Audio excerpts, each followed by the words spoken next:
Be ready. Start.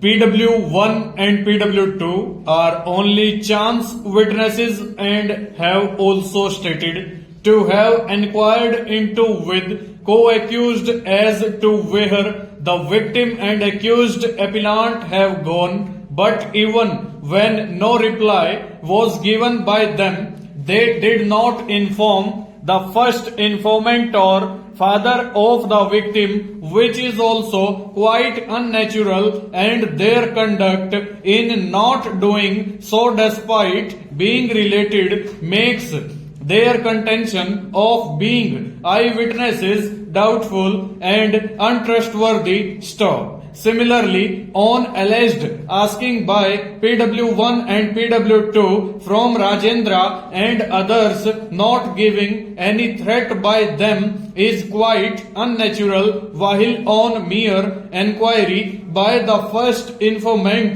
they allegedly threatened him. Stop. The first informant has not assigned any reason when neither he was eyewitness of the occurrence nor got any information from alleged eyewitnesses, then why and on what ground he approached the family members of accused appellant, that is co-accused persons, for inquiring about the victim. Full stop. Stanza.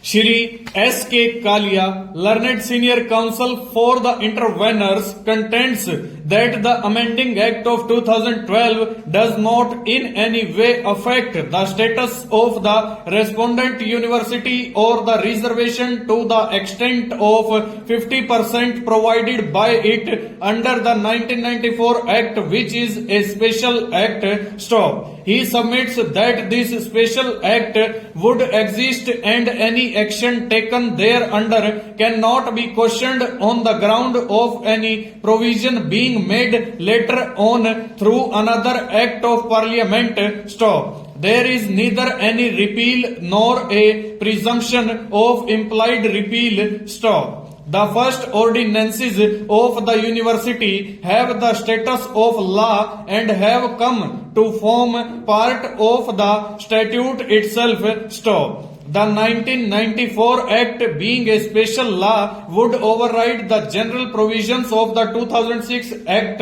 as amended in 2012. Stop. The statement of objects and reasons as well as the legislative debates leave no room for doubt that the 2012 Amending Act clearly intends to preserve the status of the university and also the extent of reservation in favor of scheduled castes, scheduled tribes, as was existing prior to the 2006 Act.